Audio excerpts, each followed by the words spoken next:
Playoffs? Playoffs. All right, Dave. Yep. It's playoff time in the East County and around San Diego County. We get ready for week one, first round playoffs this week, Dave, and we'll recap the action from last week. Didn't have a Friday night show because all the games were on Thursday, so we thought might as well talk about the games from last week, but also preview the playoffs this week. Not all of our teams are in action, Dave, because, hey, we got some buys, right? So we got a few teams that will start playing next week, including our best teams, actually. But we do have 7 games this week in the East County, at least on the road, some on the road, some at home. And hopefully we'll come out with a bunch of wins because you know what, Dave? That's what we do in the East County. The East County's playoff tested, Dave. Look, we look how many teams won championships last year, and why are they always talking like that about us? We always win the championship. Yeah, not to mention, is Monte Vista, we'll get into that later on, but is Monte Vista going to win another D5 when they had no chance to last year? And then they were actually picked because somebody dropped out of the tournament. I mean, it's crazy stuff. Always something nuts right before it starts, and then at the end, you got all the drama, as you said earlier this week. Wow. I mean, getting everybody in but El Cajon Valley, the Braves just barely missed it, huh? Yeah, the Braves ended up a little bit short of the postseason here this time around, Dave, but we got most of our teams did qualify for the postseason. A couple others didn't, but we tell you who's in and who's out this week, and also take a look at what happened last week. Thanks to everybody who joining us here in the chat and wants to say hello. A little wine time in the chat. Thank you for stopping by, talking high school football here with Dave Dickens on Wednesday. We got our games on Friday, Dave. We also want to review last week's action, but look, like I said, we have 7 games this week. We did not qualify any of our teams for the open division, Dave. That's just the way it went down. Granite Hills and Mount McGill both, finished with great seasons, but they did finish short of the top division. We do know the teams that will contest. And, yep, there was controversy, of course, among the other teams, who's in and who's out and who's in Division 1. For us, Dave, it'll be Granite Hills and Mount McGill. They won't get together until next week, or they won't play their games until next week, but they could clash in the division semifinals in Division 1, but they both get buys next week. Also, Steel Canyon got the number 2 seed in Division 2. They'll await a potential rematch with the Helix Highlanders in the quarterfinals, but Helix has their own tough test to open the playoffs this Friday, and El Capitan received a bye in Division 4. They'll host a quarterfinal next week as well. Of course, they're defending a division champ from Division 3 last year. You mentioned Monte Vista. Remember, El Cap also was a division champ. And Monte Vista, you mentioned that, Dave, that they barely got in last year because one team dropped out. This time around, they earned it, right? They're the number 3 seed and received a bye, so they're one of the favorites to win. But you look at the, where we're ranked in these divisions. I gotta have a feeling, though, we're gonna have more deep runs. Like I said, the East County, they're playoff tested. Well, yeah, and I mean, let's look at even West Hills. They're in the mix, and they had a heck of a season at the midway point. They just went and put their foot on the gas pedal and went all the way. I mean, they just looked terrible out the door. I mean, El Cap didn't even score until the 3rd game of the season, and they're in the playoffs at number 2 seed. Yeah, for sure. So we'll talk about this week. West Hills is in action. Helix is in action. Grossmont's in action. Christian's in action. Valhalla is in action with their big win last week, and also Santana and Mountain Empire makes the postseason. But maybe the big story last week, Dave, was the fact that the Valhalla Norsemen ended up qualifying for the postseason with that win over Santana as they stunned the Sultans with a 28-0 victory, scoring a touchdown in every quarter. Jackson Newman ran for 2 touchdowns, including a 30-yard keeper, and he also had a 3-yard score after Lorenzo Matos had a sack and forced a fumble to set up a short field. And the Norsemen's defense smothered the Sultans throughout the game, actually delivering their most complete game of the entire season when they needed it most. They really weren't going to get in the playoffs without a convincing victory at Santana, and they stunned them and boosted their position and got into the playoffs when they weren't in the playoffs unless they won that game. So Santana did end up being seated in the Division 5 playoffs, and they probably, were going to be possibly in Division 4, but end up here in Division 5, where they got a chance to make a nice run. But that was a great job by Valhalla getting in. Interestingly, Dave, remember Monte Vista got in last year because that team, ended up not wanting to go to the playoffs, so Monte Vista ended up getting in. They played at Fallbrook. Who does Valhalla play when they kind of squeak into the playoffs? They got to go and take on Fallbrook, just like Monte Vista did. So that gives them a little bit of hope for sure, because we know Monte Vista came out of there with a win. Head up that 15. I think I just don't understand. Santana getting beat, and not only beat, but getting clobbered and shut out. It's been a while since the Sultans had been shut out, at least in the Valley League. It's been quite a while. Yeah, for sure. But hey, they needed it and they got the win. That was awesome for sure. And there were some other big efforts last week too on the final night of the season. How about Christian? They closed their season with a road win over San Diego High at Broderick Field to get that one league victory that they wanted to get. Dave, Hank Houston opened the scoring with a 2-yard touchdown run. Then Parker Soto blocked a punt, returned it 10 yards for another score to make it 13-7 at halftime, and that score held up. Soren Lucy had a fourth-quarter interception at the Christian 20 with 2 minutes to play to help the Patriots preserve the win in a defensive game, just like we said it would be, Dave. It'd be a pretty low scoring. I don't know if we thought it'd be that low scoring, but Capers did get it back one last time at midfield with a minute left, but Christian held on, and they made the Division 3 playoffs, where they're going to host Brawley this Friday. Yeah, and they're going to have to depend on the defense. One thing I wanted to mention that actually started in that game, I believe that was the first game, the information that I got from a very credible source, that former quarterback Jake Davila was helping to run the offense and assisting at the offensive helms for the Christian Patriots. So we might see some different looks that won't be on film. Yeah, Christian has a tough game. We'll talk about that as well, Dave. Also, you talk about West Hills, and they got into the postseason. They beat the Braves last week 42-13 to cap off a great regular season for sure, with a 4-1 record in the Grossmont Valley League after that 0-5 start. They won 42-13. Jake Dill had another efficient performance. He was 8 of 14 for 98 yards and 3 touchdowns.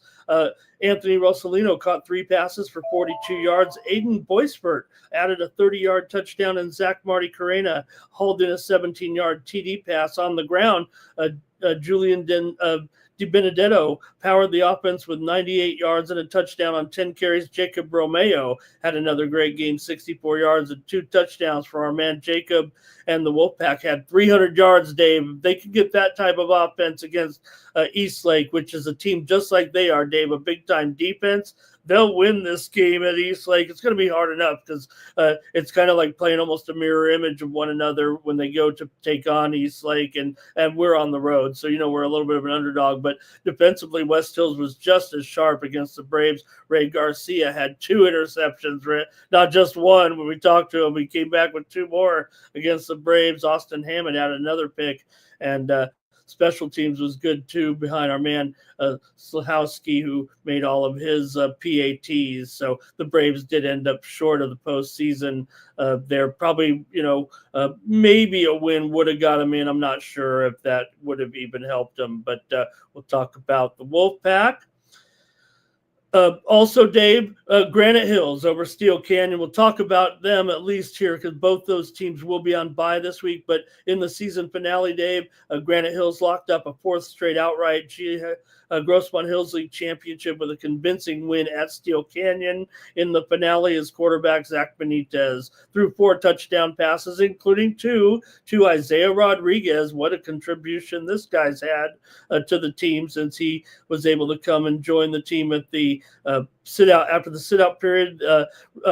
Also, Rocket Demery had a touchdown reception. Noah Walker had a touchdown reception as the Eagles built a 28-3 halftime lead and never looked back. Steel Canyon's Dravion Lewis, a new name for us, had a late rushing touchdown for the Cougars, who also got a field goal in that game. It was 7-3 with 3:30 left in the first quarter, Dave. Steel Canyon actually did a pretty good job there for the most part until Granite Hills just had too much for them in the end. Granite Hills ends up a top 4 seed in Division I. They could be on a collision course, like I said, with Mount Miguel, and Steel Canyon deservedly earns that bye in Division II.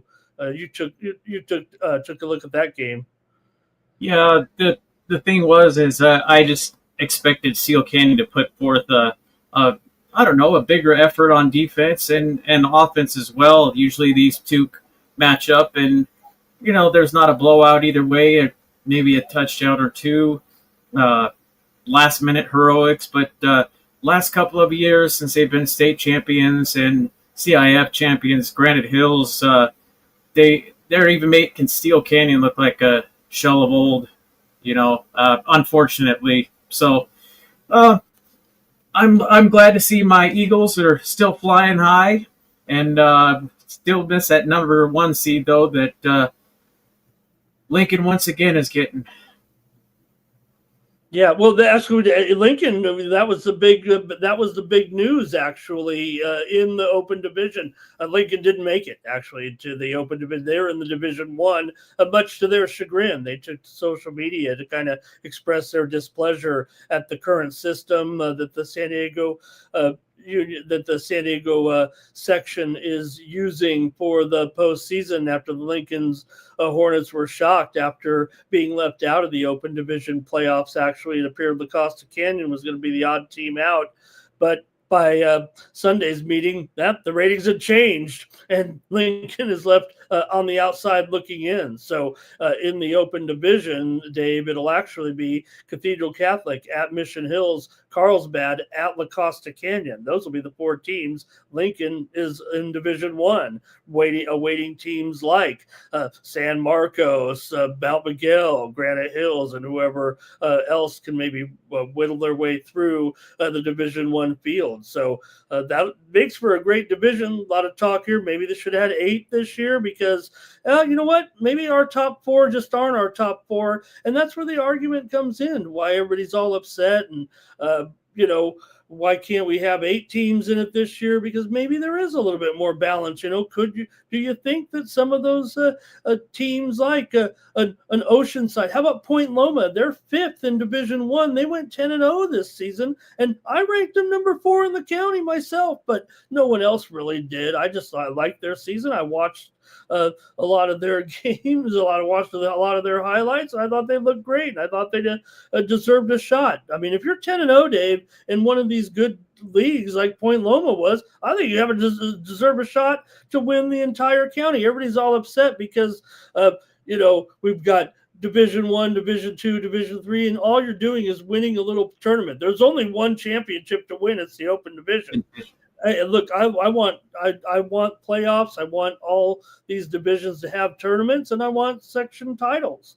But like the Mr. Cal Prep says he wants them divided up before the year begins so that you know what you're shooting for. But then that leaves some teams out that might, taste a higher division. So there's just a lot of finger pointing, and a lot of people figure that they can do better than somebody else at seeding the teams. But it is what it is. And, well, we got our matchups, and we'll talk about them. But also, Dave, I want to mention one other game. Grossmont made history Thursday night by capturing their first Grossmont Valley League championship and first crown of any kind since 2005.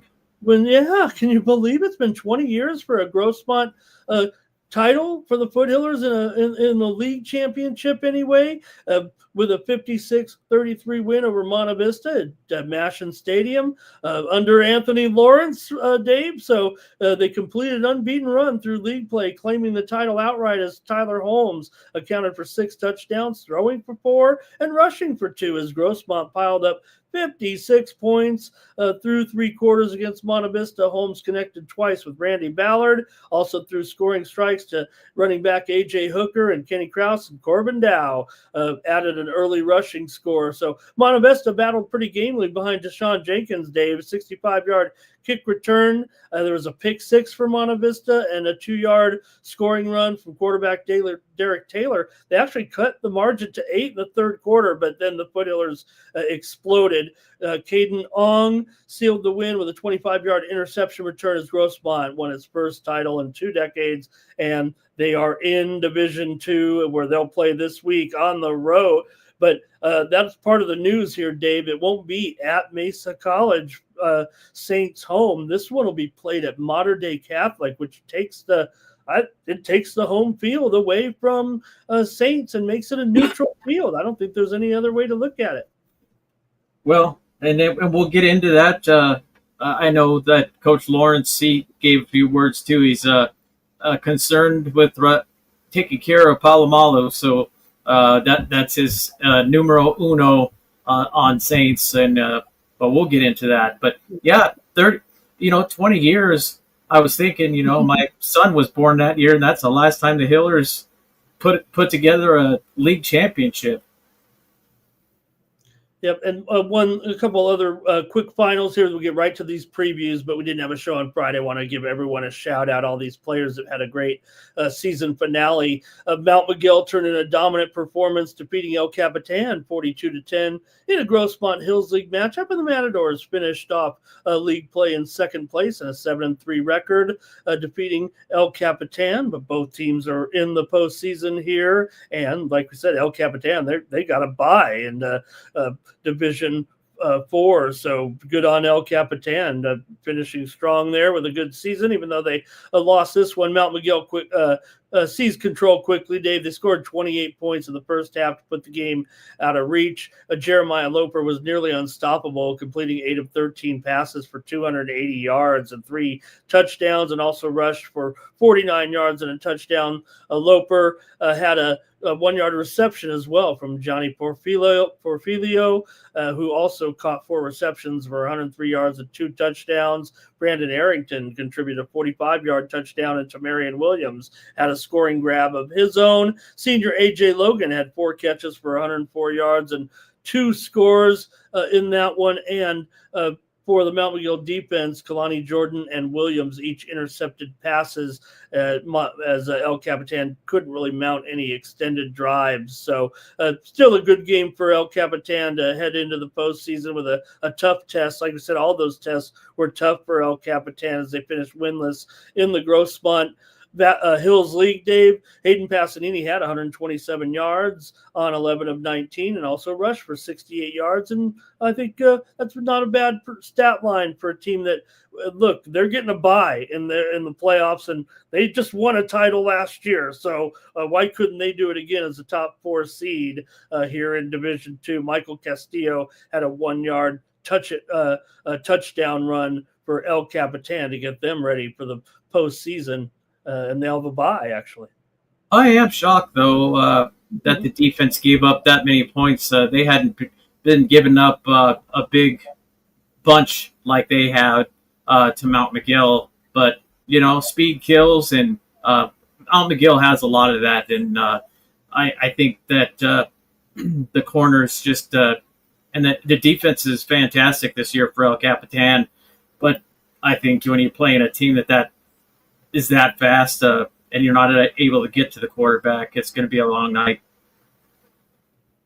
Yeah, and there was one other game on that actually played on Friday night, Dave, and I just want to mention the victory for it was two of our teams actually, as Mountain Empire won over Foothills Christian, and Mountain Empire gets a number 3 seed in the Division 5 AA playoffs, Dave. There's only 8 teams that make it out of 10. Foothills Christian, unfortunately, was they left out with their loss in the game, but was a good victory actually in the game there for Mountain Empire, as they had a 54-12 win over Foothills Christian. Sophomore Elisha LaShawn Robinson had 228 yards on the ground on 19 carries, and also had a 52-yard touchdown run. Chance Ross, 10 of 13 for 264 yards and 3 touchdowns. He found Amar Mahashan for a 50-yard scoring reception, and connected with Junior Ponce twice in the end zone for touchdowns, as Mountain Empire racked up on nearly 300 yards rushing and dominated Foothills Christian. Max Anderson had a scoop and score for a 50-yarder for Mountain Empire. Also, Michael Noble and Mason Hotka intercepted passes. Aiden McGurvey and David Oney had key tackles and a sack, as the Red Hawks forced turnovers and limited Christian's running game a little bit. Jack Sudi did finish with 160 yards rushing and had a touchdown, so he finished with a strong season for sure. Jalen Hastings added a 53-yard receiving touchdown, and the few highlights there. We didn't talk very much about Foothills Christian this season because they finished just 1-9 back in 11-man football. But it's on to the playoffs for Mountain Empire. They're the number 3 seed, and they would love to get another chance to play the number 1 seed Maranatha Christian, who they lost 41-0 to in the regular season. Also, number 2 seed is Palo Verde Valley from the Inland Empire League there. So, not Inland Empire, the Valley League out there. Trying to think of it actually. I think it is that. Sunset? No. The Palo Verde Valley is in another league. They're not in the. Oh, yeah. No, I keep saying Inland Empire, but it's the Desert League there. I think I'll get the name of it here before we get to the playoff preview. But that's a look at the games from last Friday night, Dave. All right. We get right to the games, though, if you're ready here this week, and talk about our 7 matchups here. Let me get right to it. And don't forget, Dave, we got our sponsors. We got Granite Mortgage, Lakeside Equipment, and Touchdown Plumbing. All right. And thank you to those sponsors. Let's get right to the action here, Dave, and go to the Division II playoffs and look at our best team here, I think, of what we have out of today, at least in the rankings. We've got Grossmont ranked number 17 in the county, and they're taking on St. Augustine. It says at. I probably could change it there. I didn't know until just a couple of days ago that this game was going to be played down at Mater Dei Catholic High. That's a break for Grossmont, it sounds like to me. Because, look, we know Grossmont, look, they're 9-1, but we know that Saint's a pretty good team. So I'm kind of glad that this one, maybe Grossmont. I know, Dave, you're going to say they probably deserve the home. This is a 9 versus 8 seed, actually, in this game. So, maybe you probably just think Grossmont deserves it. Probably I do too. But the Foothillers captured their first ever Grossmont Valley League title, going a perfect 5-0. Their only loss, Dave, came to La Jolla. Ironically, that could be a key matchup note. Saints beat La Jolla 41-35. So that little bit right there shows that this one is going to be tight and competitive. But I think the neutral site setting, Dave, at Mater Dei Catholic could work in the Foothillers' favor here. They've got a power run game now and a stout defense. We used to know them as kind of a high-flying passing attack under Coach Lawrence, but it's been the ground game this year and the defense. Yeah, with A.J. Hooker leading the way on the ground. I was just going to mention, too, checked in with a couple of coaches pre-playoff. Uh, and let's see, Coach Lawrence saying drawing the Saints is a good challenge. I think our team is up for it. We need to play hard, physical, and fast. Need our backs, as I just mentioned, AJ Hooker and Corbin Dow to have the big games along with Tyler on the ground. All of our receivers need to make plays for us. Defensively, we need all 11 to rally and wrap up Palomalu because No. he is a monster at Saints. Yeah, Pesos Palomalu, the son of the Hall of Fame defensive back from the Steelers. Dave, I know you're not a Steelers fan, but I know you like Troy Polamalu. We all did, right? We still like him here, and we like him. We like his son. We like his son. We don't like him that much. We don't want him to win, but it is great to have such a talented player who's obviously got a big career ahead of him.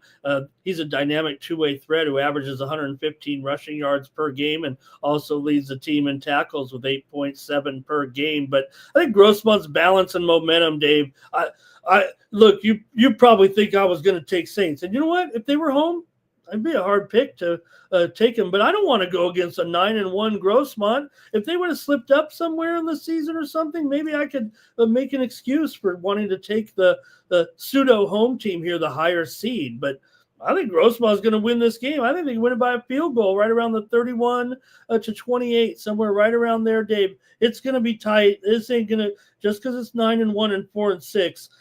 I know sometimes we look at our playoffs because of the way we do things in San Diego, and maybe the 4-6 team is somewhat better or something like that. That's not the case here. This is a totally even matchup. Look, remember Saints played Helix. Helix is up.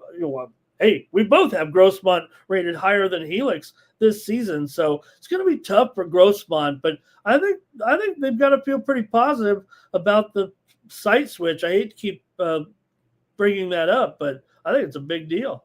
Well, we've been pushing them up and even pushing the Musket game all season long. We've talked about it each and every week, and it's just too bad that they wouldn't have, or they didn't actually play each other for the first time in I don't know how long. But actually, the series did take a few years off back, not too long ago, but I think it's within the last decade or so. I want to say when they had to when the Foothillers were in the other league, the smaller league for a while, right? Back before the Valley and Hills combo, I think, back when it was the North and South there. And I was thinking about the La Jolla too. Grossmont might end up matching up with La Jolla again. Yeah, taking a look, Dave, at the Division Two for the Division Two. If we can, I'll bring it up here and show you the bracket, Dave, in Division Two, and show you where these teams might end up. Right here. Let me bring it up here for you, and we can kind of take a look right now. Here we go. Yeah, take a look at this, Dave. You'll see the format here and see where the teams lie. And if you take a look at where those teams are, let me scroll here. You'll see there's Grossmont, and there's a site change as they play Saints. The winner will take on number 1 seeded Santa Fe Christian. Yeah, look, number 1 seed now. I've had them up there crawling their way up the charts. The Santa Fe Christians had an incredible season. And then down on the other end, you'll have Helix against San Pasquale, and the winner of that game will take on Steel Canyon. How about that? You could have Helix and Steel Canyon. You mentioned La Jolla, and there they are. They're actually opposite, though, of Grossmont and Saints, so it'd have to be in the semifinals as the winner of La Jolla High and Scripps Ranch will take on, and I know you always love this, Dave, El Camino, which got a bye despite a 1-9 record. Yeah, I still will never understand that. Just like Fallbrook last year, 0-10, I believe it was. Yeah. So, hey, you know what? El Camino, they played a pretty tough schedule.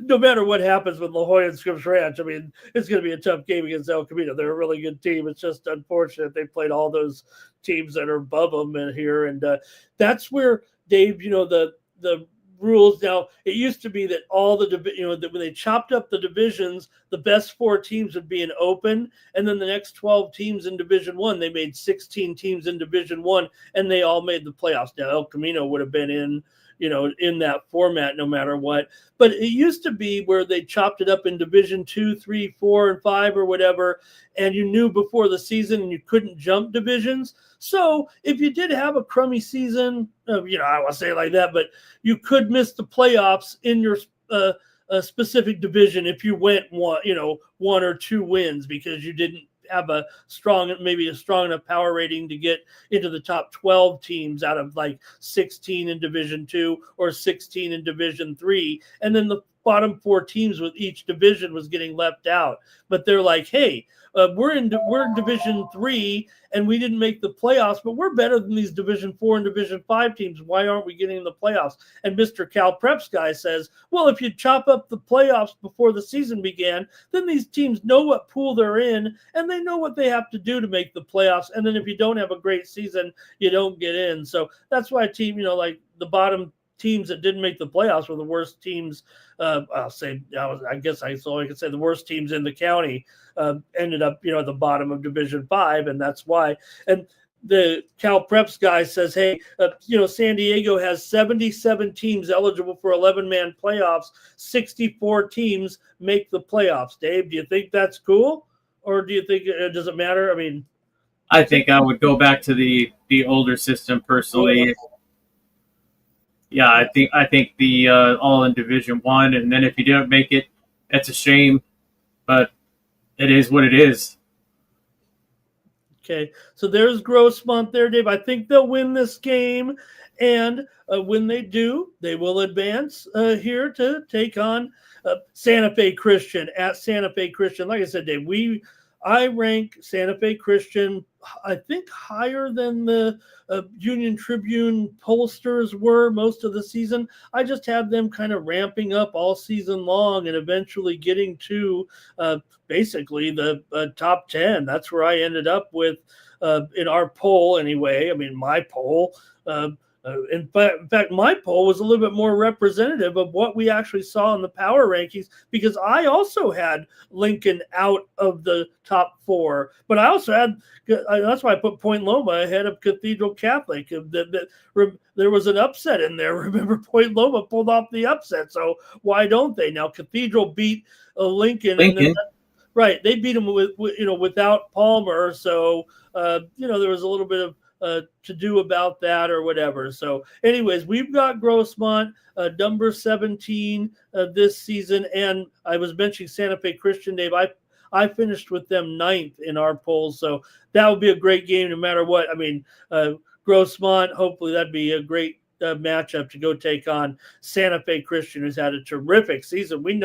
We're familiar with Santa Fe Christian, and they really they've always had a great program, but this year they've really almost quietly taken it up a notch further here, and it's going to be a great Division 2 playoffs here. They're moving forward. Okay, you go with Grossmont. I know you're going. Yeah, I'm going to go with Grossmont, and I'm going to say it's going to be the key. We talk about the offense so much, but I think it's going to be Ryder Robinson and his terror twin,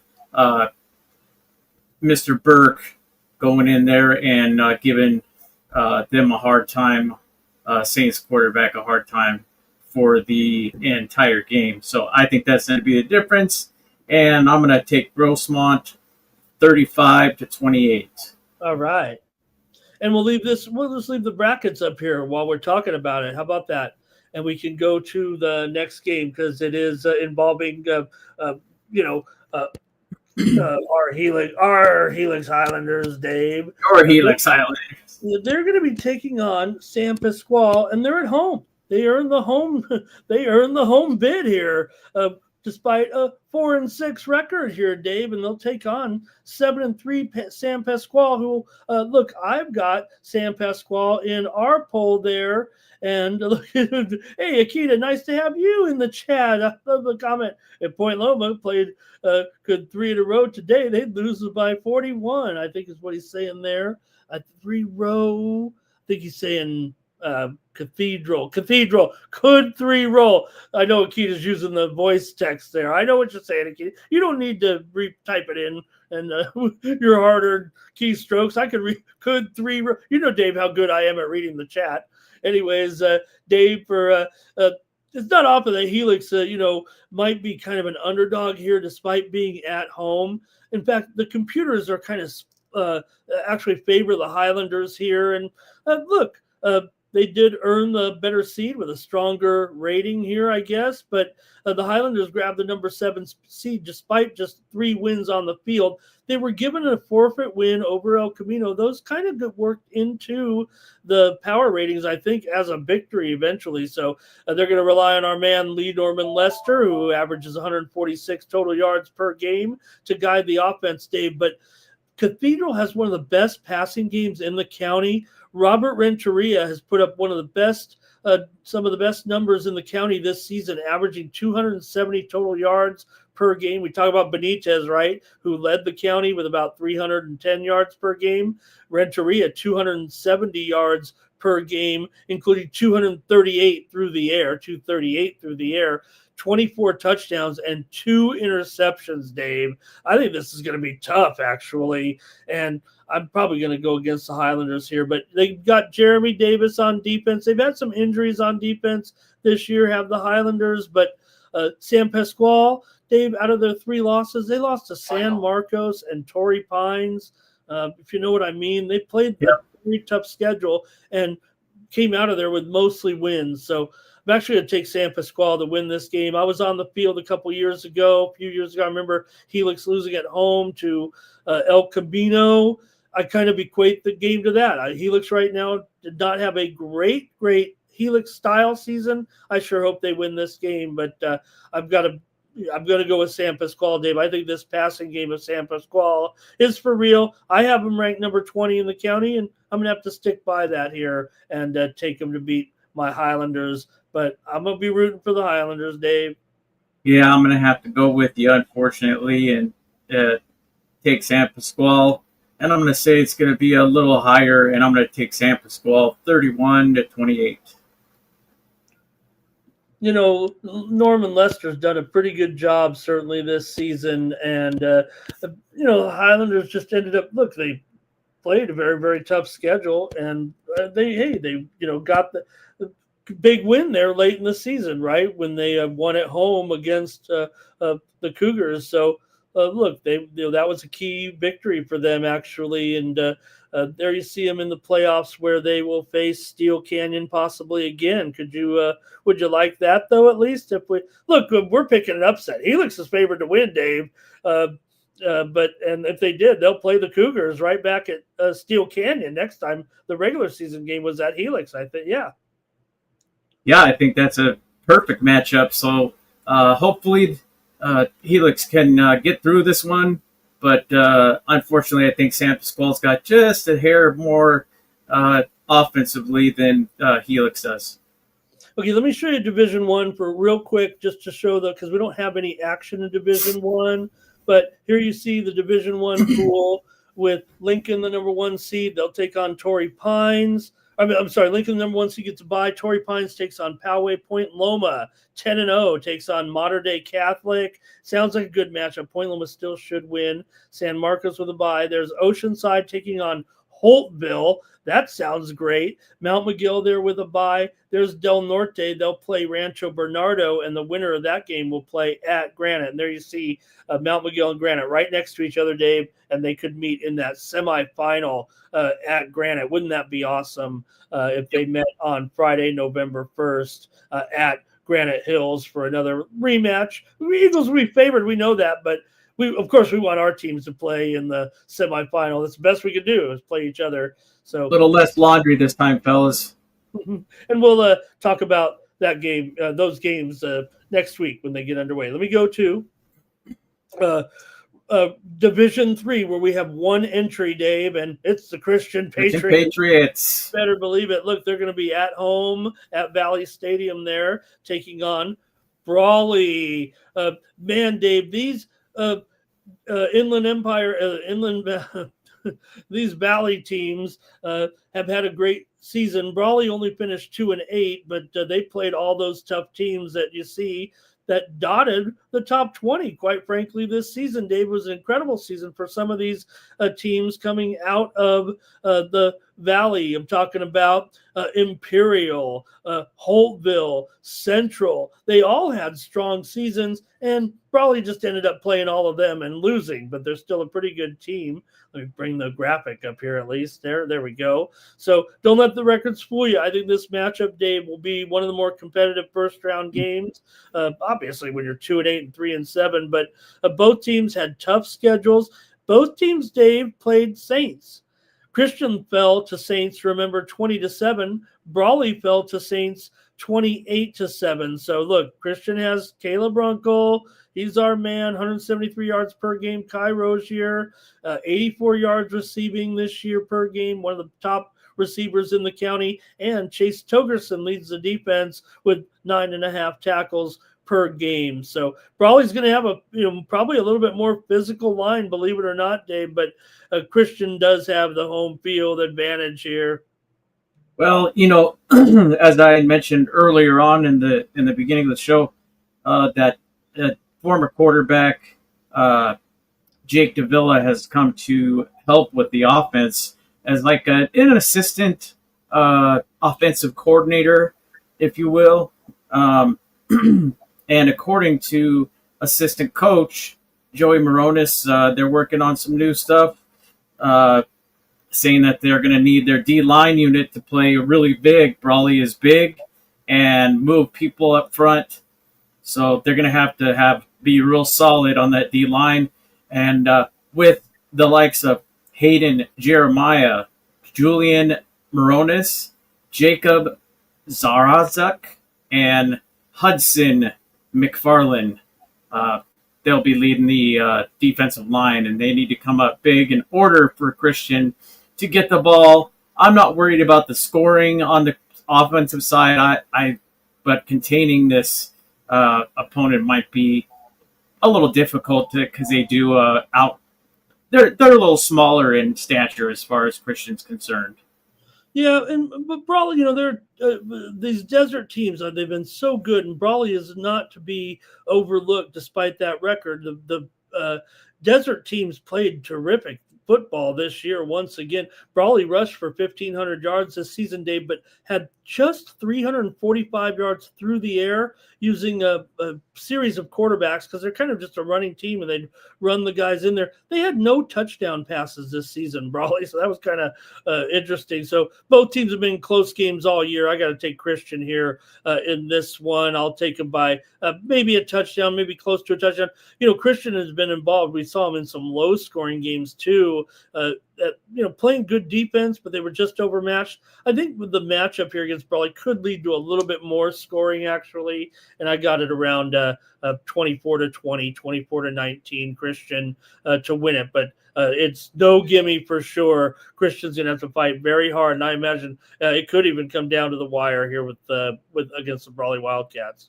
Well, and, the Patriots have made a couple of those type games where it came down, they came up short, and then a game where they came up out on top at the end of the game. A lot of playing from behind this year, but let's not forget that they came over to the Eastern Conference and they really had to play a lot higher caliber of teams, just like Brawley had to do. So that's where I give Christian the edge because of that, and I'm going to say Christian gets it done, and I'm going to say it's going to be a 30-27. All right, let's go, Christian. Take a look at the rest of the bracket here real quick. There you see Army, Navy, Academy, Murray, our friend, each week there. And look, they're in the division there, the winner of Patrick Henry, a team we follow pretty closely, as they play Olympian, who had an incredible final season, but ended up getting upset I believe on the final night of the season. And then there you see, so Christian would play Ramona. Wouldn't that be interesting, Christian, if they win this one, to go on the road up the 67 and take on Ramona? And then on the other half of the bracket, University City and number 1 seed Central Union in there got the buys, and also the other teams in there were Bishops, who I also ranked very high this year. I had Bishops all the way up at number 15. I like their team. They've got a good quarterback in Herrera. They've got an underrated team that I think the pollsters totally overlooked. The power rankings don't have them that high, but I've watched Bishops play, and I think they are good and worthy of that position there in the playoffs. Number 8 seed, they'll take on Montgomery. Madison will play Otay Ranch there as well in Division 3. Okay, I'm going to pop over to Division 4, Dave, where we're totally involved here with a couple of teams, including El Capitan. There, I'll start with them. There you see them. They're going to have the bye. They'll take on the winner of Coronado and La Jolla Country Day. Coronado got the higher seed. Watch out. That could be Country Day, but that sounds like it's going to be a very competitive game. I want to think Country Day could beat Coronado in that, but Coronado is the home team. And then Mira Mesa will take on RBV there. Dave Roberts, old school Dave. We watched him play football a long time ago from the World Champions. And they'll take the winner of that game will take on Valley Center High School. But Dave Roberts was a football player too, remember? And Mount Carmel, they got the bye at the top, and they will play the winner of our game here to look at in Division 4 with West Hills taking on East Lake. Dave, these two teams are mirror images of one another, it feels like. Now, I know that I think if you and I are honest with ourselves a little bit, that East Lake's probably been better than West Hills over the last decade or more, right? East Lake's had a pretty good program. You think of the great player at San Diego State right now, Trey White. I mean, the guy's one of the best defensive players in the nation, and San Diego State's looking so good right now. But West Hills here, this one has the makings of one of these defensive games, Dave, that we've seen here that sometimes can get pretty, I don't want to say ugly. Hey, defense a thing of beauty to you, Dave. I know that, but both teams come in with identical records and similar statistical profiling here. West Hills averaging 15.5 points a game. East Lake averaging 14.5 points per game. So I don't know, Dave. I think both teams probably going to get about 2 touchdowns and maybe some field goals in there. West Hills just totally impressive, Dave, rebounding from the 0-5 start. You know, if they would have won 1 or 2 of those games, and I know they think they probably should have, because I thought they would too. I knew it was a tough schedule, and they were probably disappointed. They would have probably ended up with a better seed. They are the bottom seed here in Division 4. So they really have their work cut out for them, especially starting with this game. But I think the fact that, hey, if it can be low scoring, that gives you a chance, right? You're not going to get outgunned necessarily. So they got down there, Dave, West Hills, down to that last game of this, not last game, but we know they've won the big games. But all they needed to do was beat Grossmont. Yeah, they lost, but came within 1 game of the championship. And of course, the Santee City Cup game, of course, was terrific too. So it was a great season for West Hills. We talked to him there. We talked to Ray Garcia, to Christian, to Jacob Romeo there after the win in the Santee City Cup. And of course, they've got Evan Dill, who has quietly, he passed for 700 yards during the regular season. So they can do it, Dave. I think it's going to be tough. I'm probably going to take East Lake just because it's on the road. I've been to West Hills road playoff games. It's always been tough for the Wolfpack once they hit the road in the playoffs. So, yeah, we're number 12 seed. You have no choice. Well, you remember a couple years back, they I think it was 2022, they were undefeated season and we headed it up to Ramona favorites. And they were shut out, I believe, that year and came home. I never expected that. So I do keep that in mind. However, I think Evan Dill has not only through the air, but with his legs, he's rushed. Yeah. So I think if he can continue to get it done and, split it with Romeo, he can just smash right through. If you just create a a small opening, he'll do the rest. He's a downhill runner, and pretty big guy. He reminds me more of a fullback than a running back. But I'm going to take West Hills because they were one play away from beating Mira Mesa. One play and one flag. If they wouldn't have had, they would have scored. They would have beat Mira Mesa. They would have had a higher seed. I'm going to take West Hills with the upset on the road, 17-14. All right. Hey, Dave, I've got a big candidate to get him on the bus here this week. It might be the West Hills Wolfpack. I know we just talked to the guys, but if they come away with this one, Dave, we're going to get him on the horn. Christian might be kicking a 50-yarder to win it. He might, right? Christian was awesome talking to us there after the win against Santana, right? I loved how he said, I said, hey, do you prefer that left hash? He said, I don't usually prefer it, but whatever they give me, I'll take it. And he kicked that field goal to win over Santana. East Lake Dave defense been stingy all season. Like I said, when you produce a guy like White, we know they've had great defenses, throughout the years. Great coaches down there as well. If anything, Dave, East Lake, they've kind of been down. Remember when they used to be, they were one of those teams always flirting with the top 10 and contenders for the top seeds, but hasn't been quite that way. But this is still going to be tough. Tyler Balco, 925 yards of total offense. He's the quarterback, Dave, throwing for 5 touchdowns this season. They also have running back David Branco, who rushed for 500 yards and 7 touchdowns. Go ahead. Well, let's not forget, too, that defensive coordinators swapped teams, or I shouldn't say swapped. West Hills coordinator went over to Mount McGill this season, and we have a newer, to us anyway, coach on the defensive side of the ball. And I think we talked about that. I don't think on the show, but we were wondering if it was maybe even, and that's not official, if it was actually related to Coach Ash, but I don't think that's the case.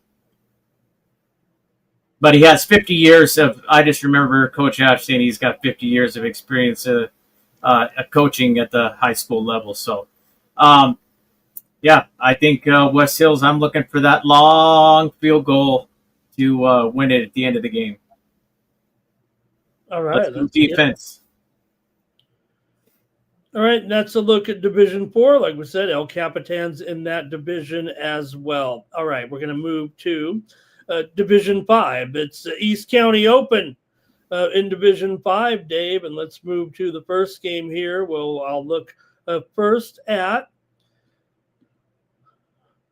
Bonita Vista is going to travel to Santee to take on Santana. Take a look where they're at in the bracket down here. There you see Monte Vista. They await the winner of Fallbrook and Valhalla. We'll talk about that one in just a moment. Could put either way. I think that's interesting, Dave. If you're Valhalla, it'll be a rematch of a Grossmont Valley League game between closely rated teams. Or Fallbrook. It could be Fallbrook at Monte Vista, and remember the incredible game they had last year. But Santana, the 7 seed, Bonita Vista, the 10 seed. The winner will take on Morris, and I don't know, the winner might have a chance for sure. Morris has a great player in Superior Garor, but we had to get there first, Dave, with Santana here after a tough final stretch that saw Santana lose 3 of its last 4. Sultans are still in the Division 5 playoffs, and they're kind of a sleeper now. They definitely can roll through a couple of wins here. They're favored to win this game at home. They're 5-5. Bonita Vista comes in here 3-7. The way Ethan Miller is going with averaging 119 yards passing per game. You got Denton Gore. You keep calling him the triple threat, right? He does it on offense, he does it on defense, and he does it on special teams. So with Julian Mayers running for over 50 yards a game and Jordan Galisi averaging over 7 tackles per game, Santana has a complete team. It's just a little bit disappointing the way they kind of finished rather meekly here. But I think Bonita Vista coming in averaging just 13 points a game, Dave, they're going to have to find a way to generate some offense against pretty good Santana defense. I will point out the Barons beat Crawford this year in a pretty good game for them, 7-6, kind of an equal game where we've seen Santana play, similar team, I think, there, but just goes to show you the type of game. You thought the West Hills Eastlake score was going to be low. I think this one going to be just like that. Well, also spoke to Coach Tim Estes and talked to him about the Valhalla game last week. Said Valhalla played really well, and we didn't. Straight up. Our offense has struggled the last few weeks. You mentioned the losing the last 3 out of 4 keys to beat Bonita. Our offense is going to have to produce and keep our defense off the field. The defense has been great, which we have seen. You just mentioned as well. We needed to win the turnover battle, and that's what they haven't been doing. And they started off the season winning that turnover battle, obviously, and winning and capitalize on them. Special teams have been really good this year for the Sultans and need to continue that. He is looking forward to a great game this week versus Bonita Vista.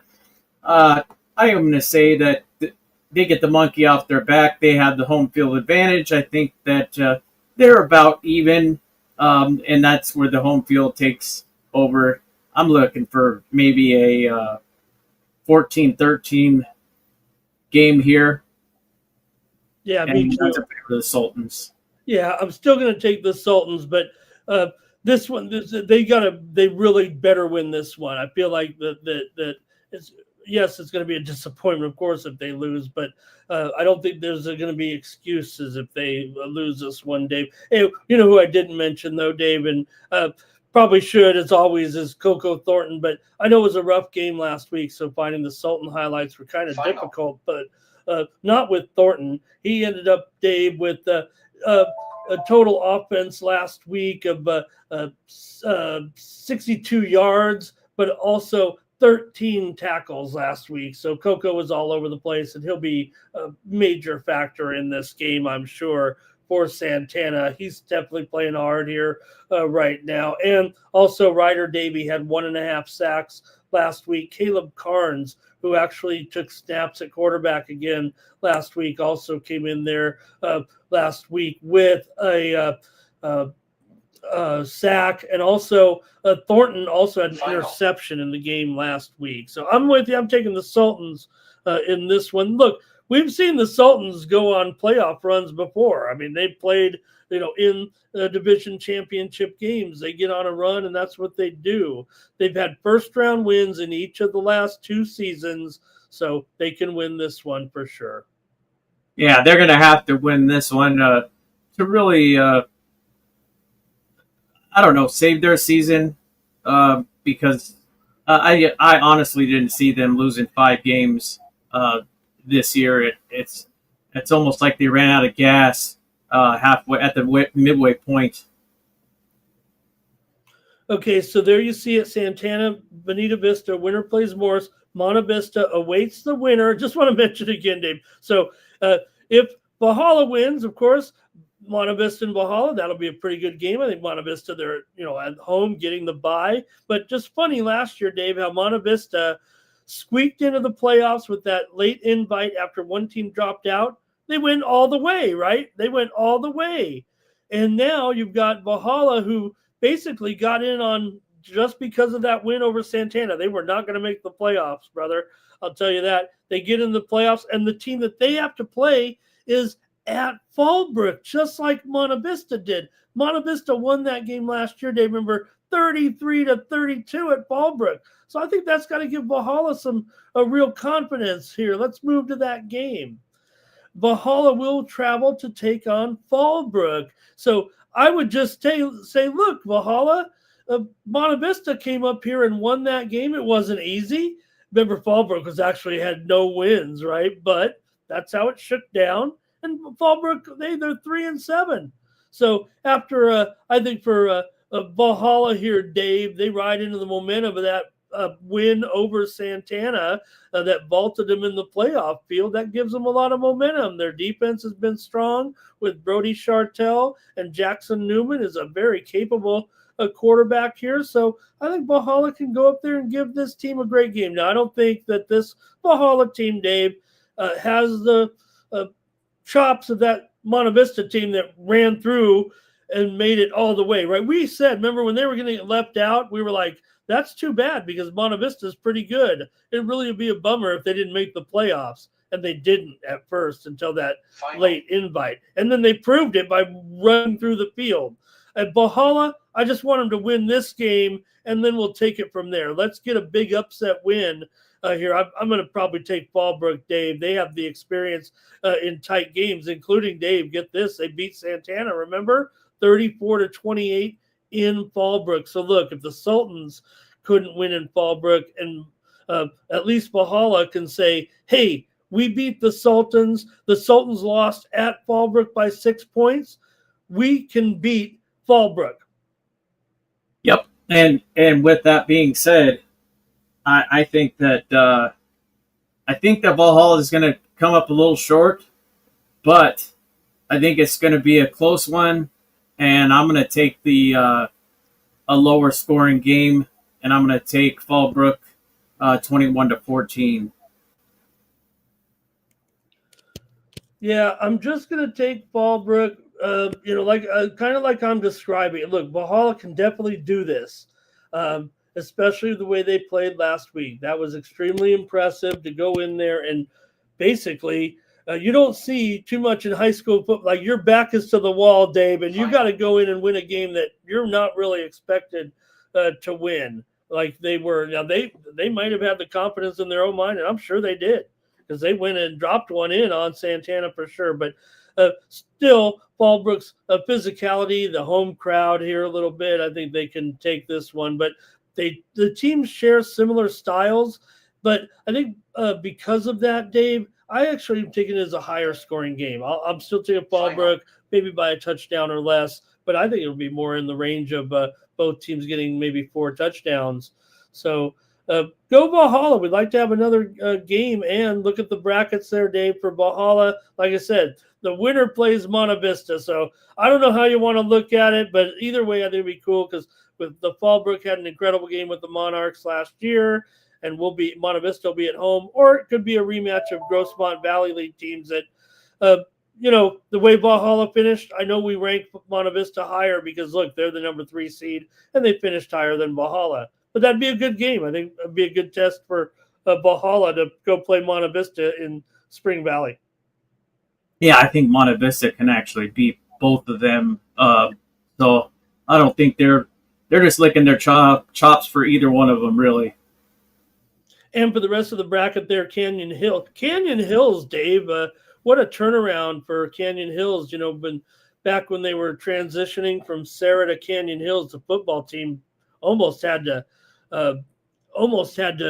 quit. In fact, for a couple of weeks when they were just getting a new coach, Scripps Ranch coach, I don't even know this story, but Marlon Gardenera has been great to us, great to me through some interactions over the years.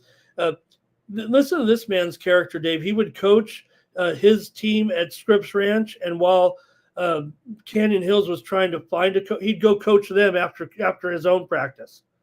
Can you believe that? I mean, what a guy. Marlon Gardenera retiring, I believe, from football here after this postseason. Good luck to Scripps Ranch. They're going to be going, and I really admire that man. Just off of that story, not to mention he's had some health issues and battled those and looks great out there. But he's going to wrap up his coaching career. Take a look there. Canyon Hills gets the bye. Hoover Christian will play. Chula Vista will play Mar Vista in a South Bay battle there, Dave, to see who plays Canyon Hills. And then Sweetwater got a bye. They'll play the winner of Escondido and Hoover in Division 5. All right. And I've got one more for you, Dave. And we're going to get down to that other division that we've talked about in Division 5 AA with Victory Christian here going up against Mountain Empire. Note the time. That is correct. It's Dave. It's correct. Saturday at 1 p.m. Don't panic here. No Halloween specials or not playing on Halloween. That was absolutely not going to happen. A few teams have had a better season than Mountain Empire, finished 8-2, and they're eyeing a potential rematch with top-seeded Maranatha Christian here in Division 5 AA. Take a look at where they are right there. You see it there. November 8th at 1 p.m. is indeed. Winner will take on the winner of O'Farrell versus Palo Verde. Palo Verde, like I said, they're out of our group here, but before that, the Redhawks have to beat Victory Christian. They played earlier this season, Dave. The final score was 36-35, so this was going to be tough even at home. Basically, the 1-point result gave Mountain Empire second place in the Sunset League, and Victory Christian finished third. So I know the seeds say 3-6, but they were separated by just 1 point in their regular season game. Elisha LaShawn Robinson run for 230 yards in that game and 3 touchdowns. Quarterback Chance Ross contributed 178 total yards and 2 touchdowns, including a 2-point conversion run after Robinson's decisive late touchdown in that regular season game. Mountain Empire's defense also made big plays in that regular season game, intercepting a couple of passes to seal the narrow win. Sounds like last week's game. The Knights are led by Gabriel Aguirre, who averages 114 yards per game this season on the ground, and he scored 18 touchdowns. Ben Cordova of BCA and Nathan Garcia combined for 13 sacks. So I think this, Dave, I don't see any reason why this wouldn't be a very similar game. Both teams may be getting into the 30s, but I still got to take the Redhawks, and maybe they'll win it. I'll say 35-31, just maybe by a couple of points more than that regular season game. I think they played well enough that they Coach Keller was a little bit, I don't want to say disappointed. You're always happy with a win, but he said that they should have not ever had that close of a game with VCA, and I think they expect to win by more, and I'll take them by about a field goal or 4. Yeah, that's what I'm going to say. It's 34-28, and I'm going to take Mountain Empire on the winning end, as they have had a spectacular season with Coach Keller at the helms. And question for the chat. I was talking to Ramon about it earlier, and if anybody wants to answer this, when we're looking at a Division 4 or Division 5 or a Division 1 or Division 2, do we possibly keep our guys healthier, put the second string in, and possibly keep them healthy, but at the same time also maybe be the top seed in a lower division, or vice versa? I mean, I just think that might be the case in some of these, but I have no evidence to prove that. Just wanted to hear some voices if anybody has any thoughts on that particular topic. Take a look at the bracket here. We said there it is. Mountain Empire trying to shoot for Palo Verde Batty, and if they get by that, on the other side, there's Maranatha Christian. They'll take on Rock Academy. Calipatria taking on Claremont. You see Calipatria is the other team out there from the desert leagues there. Imperial Valley League. That's what I've kept. Imperial Valley, Dave. That's what I kept trying to say. Inland Empire. I was getting kind of confused with the watch it. I always watch the wrap-up show from the Imperial Valley each week because I'm a football freak, and so that should be Mountain Empire. Let's go! They can win this championship. They lost, like I said, they lost to Maranatha Christian 41-0, and they'd like another chance at them. I know they're not 41 points worse than Maranatha Christian, but all right, Dave, what a great job! Thank you so much for the getting together, and I'm sorry we couldn't hook up on Friday there, but all the games were on Thursday, and just works out better for us here. But we'll be back on Friday, of course, with our wrap-up show this week. We know we've got games. We've got 7 games, and who can we get on the bus, Dave? Could be Grossmont, could be West Hills, could be Valhalla. We might have to go with one of the home teams, but I don't know. I think our road teams can get one done. And, the trips are always longer in the playoffs, Dave. So get those cameras ready. Get those phones ready. Get those lights ready, Dave. We need the other players to have their phone ready, right, and put on the light for him, Dave. I want to see one guy with the and then another guy with the light on the face, right? That's how you light up the face there, right? And that'll look really good when we interview him this week, Dave, after the win. Yeah, absolutely. And I think we're going to come out pretty good. I think we may take 2 losses, but I think we're going to be on the winning side, especially this week. And then it's going to get pretty thin as we go along. But I want to thank our sponsors once again: Granite Mortgage, Lakeside Equipment, and Touchdown Plumbing. And thank Ramon for all his efforts as well. Just in, before we go, I got some. Yeah, go ahead. I got some other stuff for you too. Go ahead. Yeah, Helix just Coach Jones just put in his thoughts on his matchup, and he says we are going to try and establish the run and take shots when the opportunity comes. Lee is our best offensive engine, and when he plays well, we do well as a team. Defensively, we need to limit the big plays and make them go down the field. That's Coach Jones just weighing in on his game this week for your Highlanders. All right. Can't wait for that, Dave. And did have some games here also in flag football in Division II. Tonight it was Granite Hills beating Scripps Ranch 31-25 in overtime. Both ball clubs scored touchdowns in each quarter of regulation, but the Eagles snapped the 25-all deadlock with a lone score of overtime to avoid the upset bid by the 12th seeded Falcons. So Granite Hills wins in Division II in flag football. Tuesday, Valhalla edged Oceanside 20-19. West Hills beat Montgomery in Division 5. This is Division 5 with Valhalla winning, and West Hills beat Montgomery 20-14 there also. And some other scores from Saturday. Some teams will advance as well. Helix beat Mission Bay 27-13. El Cap 25-6 over Escondido. Westview beat Grossmont 23-0. But did have some winners there last week. Wanted to mention some flag football scores. So get ready for the action on Friday night, Dave. We'll get together here in 2 days to wrap up the action. And next week we'll have probably just about as many games to preview. So we've got a few shows left in us, Dave. Absolutely. And can't wait, especially to see who's going to ride the bus and turn on the lights and see how many victories we can get. So for Ramon Scott, I am Dave Dickens, and we thank you for joining us this evening. And we'll see you Friday for playoffs. Let's win the playoff games. Let's go, East County.